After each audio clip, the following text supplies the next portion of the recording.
The Dow and S&P 500 ended modestly lower on Friday, dragged down by losses in blue-chip technology stalwarts Intel and IBM following their quarterly results, but the tech-heavy Nasdaq had its best week since November.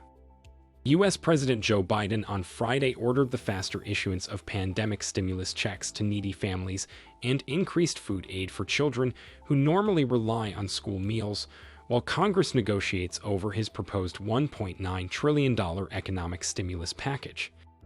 Shares of IBM tumbled 10% on Friday after the tech company posted its fourth straight quarterly sales drop, which was worse than expected. These and more on TFT News Weekend Edition.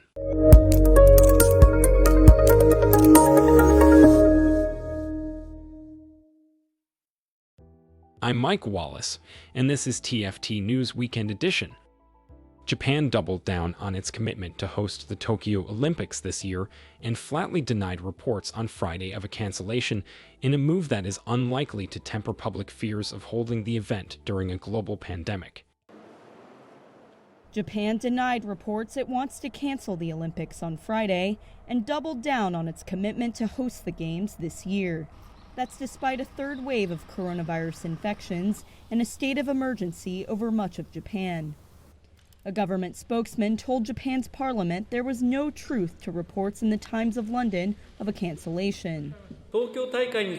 And Prime Minister Yoshihide Suga said the Games will be a, quote, symbol of humanity overcoming the virus. The Times report had cited one unidentified source from Japan's ruling coalition and said that Japan was now focused on rescheduling the Games to 2032. Saturday marks 6 months to go before the Olympics are set to kick off in July, already delayed from last year over the pandemic. In an interview with Reuters ahead of the Times report, Tokyo 2020 chief Toshiro Muto said he was hopeful vaccine rollouts around the world would help make the Olympics safe. Once vaccinations are conducted widely in the US and Europe, I think there's no doubt it will be a good thing for the Games. However, it doesn't solve everything. I understand that vaccines don't allow us to stop taking all the measures against the coronavirus. We're hopeful about vaccines, but at the same time, I think it's inappropriate to be totally dependent on it. Recent polls show 80% of Japanese do not want the Games to go ahead this summer, afraid athletes arriving from overseas will help spread the virus. Google said on Friday it would block its search engine in Australia if the government proceeds with a new code that would force it and Facebook to pay media companies for the right to use their content. Google threatened to block its search engine in Australia on Friday if the government there proceeds with a new code forcing it and Facebook to pay news companies for the right to use their content. Australia looks set to pass laws that would make tech giants negotiate payments with local publishers and broadcasters for what's included in search results or news feeds. And if they can't strike a deal, a government-appointed arbitrator will decide the price. It grew out of an investigation where Australia found Google and social media giant Facebook held too much market power in its media, a situation it said posed a potential threat to a well-functioning democracy. Google's local managing director, Mel Silver, called the code overly broad. She says the company faces what it calls, quote, the unmanageable financial and operational risk under the code, and that this is grounds for shutting down search in Australia. In its current form, the code remains unworkable, and if it became law, would hurt not just Google, but small publishers, small businesses, and the millions of Australians that use our services every day. The US government also piled pressure on Australia on Tuesday to scrap the proposed laws. And on Friday, Prime Minister Scott Morrison hit back. Australia makes our rules for things you can do in Australia. That's done in our parliament, it's done by our government, and that's how things work here in Australia. And people who want to work with that in Australia, you're very welcome. But we don't respond to threats. This fight is being closely watched around the world, being the biggest challenge so far to the way US tech giants use news on some of the world's biggest websites. Volkswagen reported a nearly 50% drop in its 2020 adjusted operating profit on Friday, but said car deliveries had recovered strongly in the fourth quarter, lifting its shares. The world's largest car maker, Volkswagen, reported a near 50% drop in its 2020 adjusted operating profit on Friday. But there were signs of hope, as it said deliveries had recovered some ground in the fourth quarter. Full-year operating profit, excluding costs related to its diesel emissions scandal, came in at $12.2 billion. Its shares, which had been down as much as 2%, turned positive and were up over 4% by early afternoon.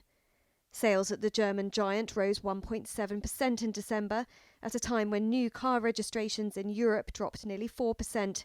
But like its rivals, Volkswagen faces numerous challenges from lockdowns. It's also being impacted by a global shortage of chips needed for production. VW foresees tough competition in developing electrified and self-driving cars. The merger of Fiat Chrysler and Peugeot owner PSA to create the world's fourth biggest automaker, Stellantis, adds to the pressure. Volkswagen said this week that it missed EU targets on carbon emissions from its passenger car fleet last year. For that, it faces a fine of more than €100 million, or about $121 million. Intel said it would outsource more chip production, but make most of its products this year at its own factories. Intel will go outside more, but not by as much as Wall Street wants. The company's incoming CEO, Pat Gelsinger, said it will lean more heavily on outside factories to make its chips in the future, but that it would produce most of its products this year at its own plants. The lack of a strong embrace of outsourcing drove its shares down in early trading Friday. Since last July, the semiconductor giant has been considering whether to drop its decades-old strategy of designing and making chips in-house and turn to Asian foundry makers for help with its central processing units, which are the brains of computers. Making its own chips means higher costs for the company. Intel's move comes just after the U.S. passed legislation to fund domestic chip production. Analysts say the company might take the opportunity to solicit government support for U.S. manufacturing. Although it has benefited from the surging demand for PCs as students and workers stay at home, the longtime leader in chip-making technology faces a production crisis. It has lost its manufacturing edge in recent years to Taiwanese and Korean rivals, and it faces pressure to make changes from the hedge fund run by activist investor Dan Loeb. Intel's counting on Gelsinger to steer it out of its straits when he takes over the corner office next month.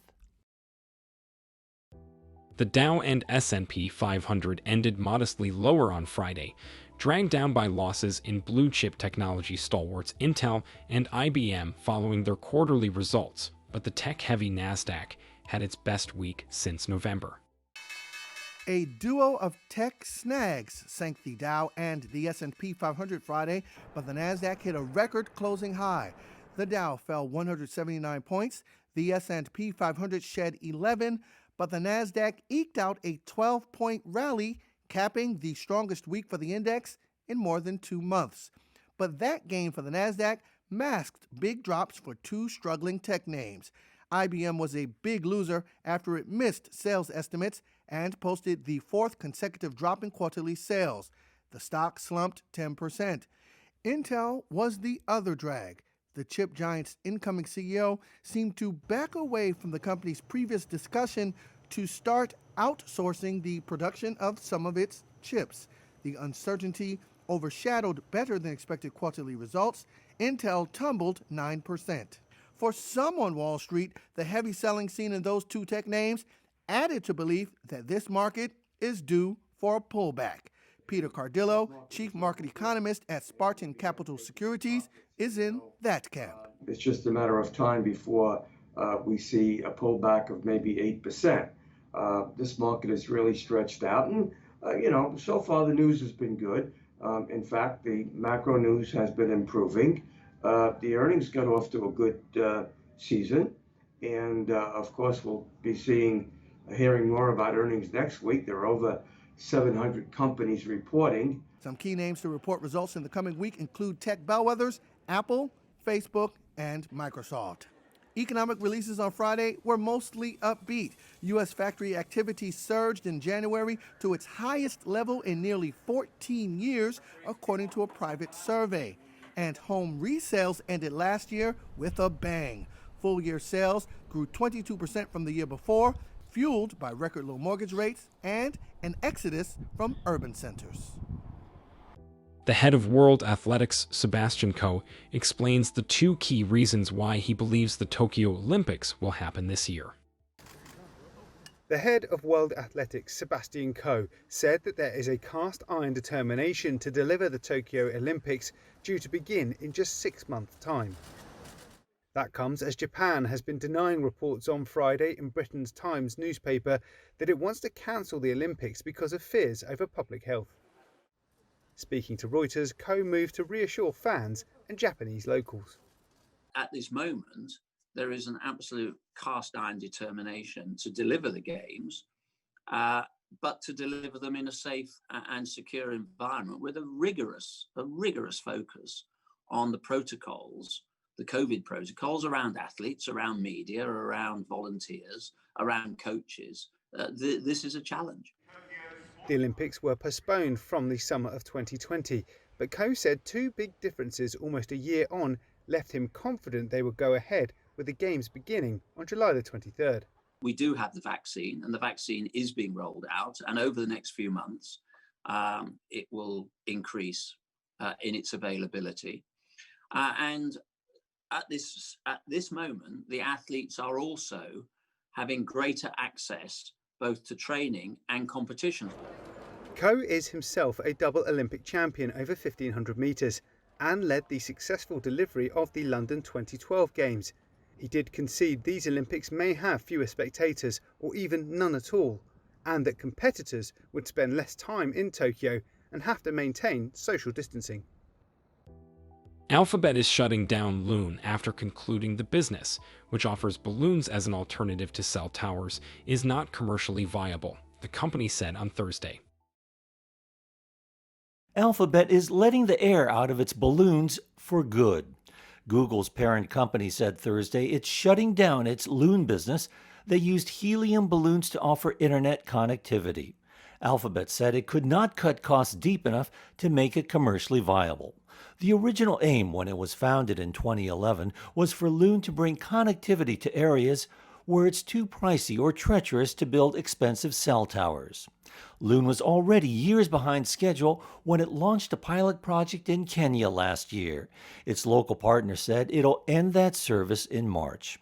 In the end, surging demand for mobile service made towers cost-effective in more of the world than Alphabet had originally estimated.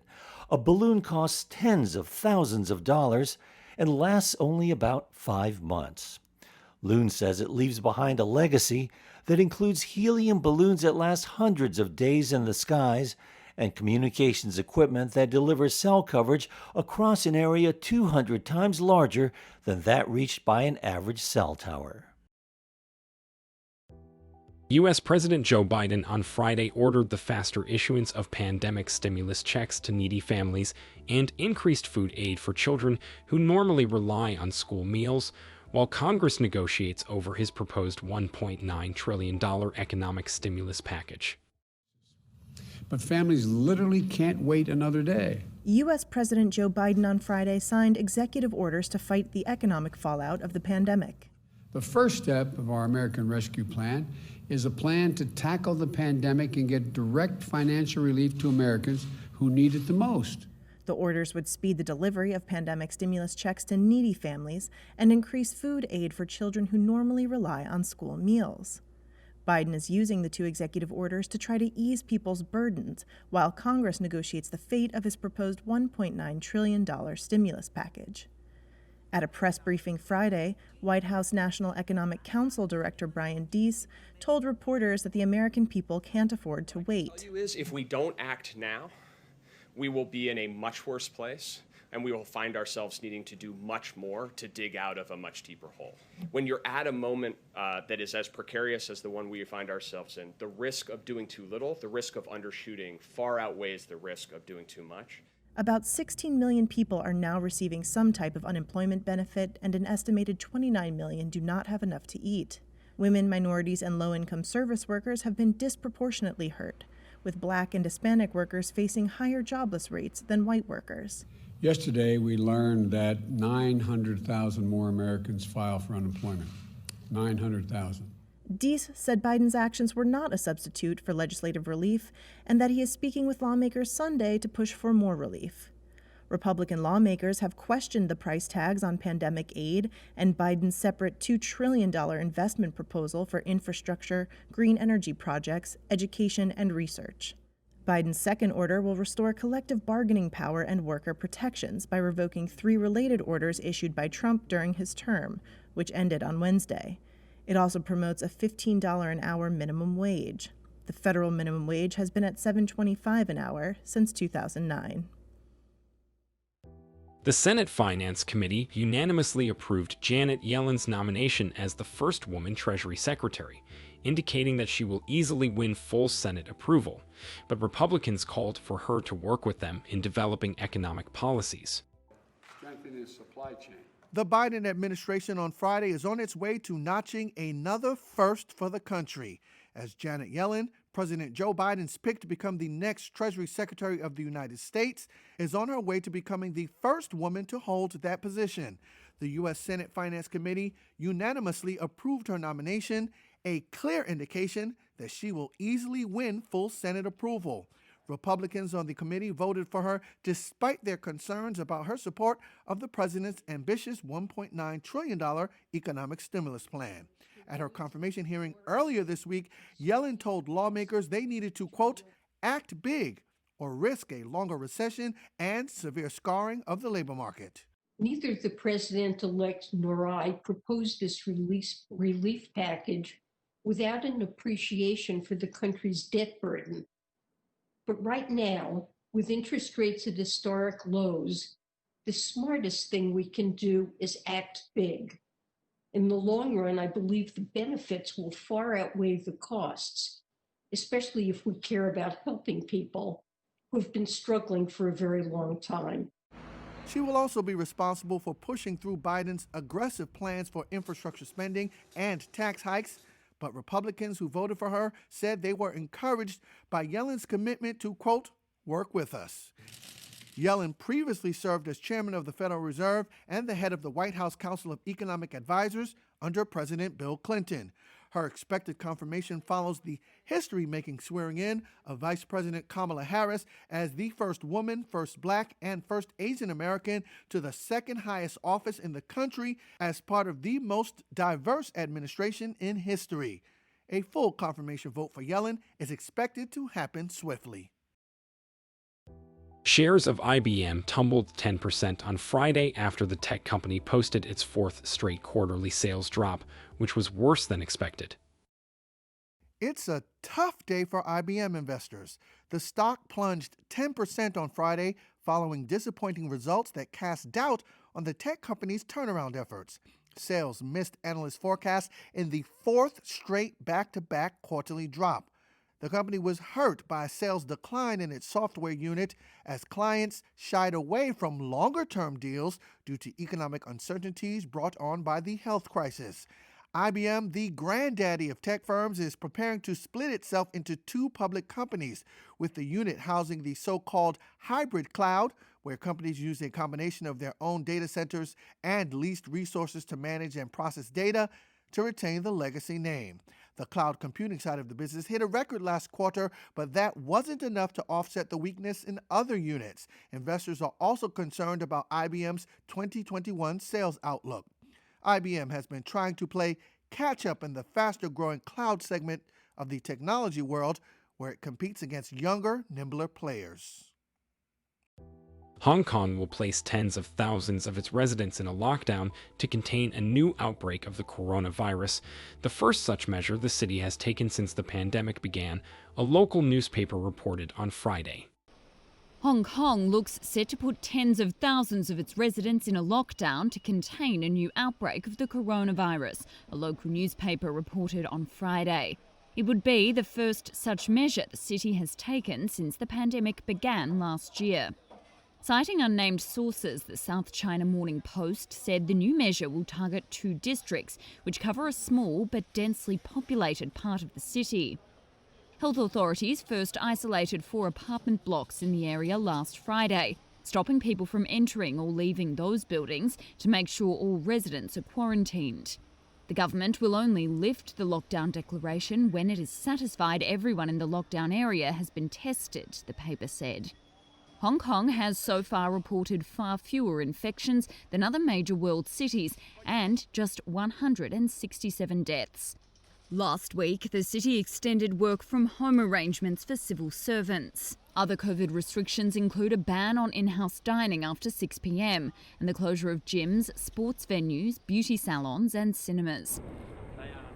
Hong Kong is also said to require flight crew entering the city for more than 2 hours to quarantine in a hotel for 2 weeks. And those are the latest from around the world. I'm Mike Wallace, and this is TFT News Weekend Edition.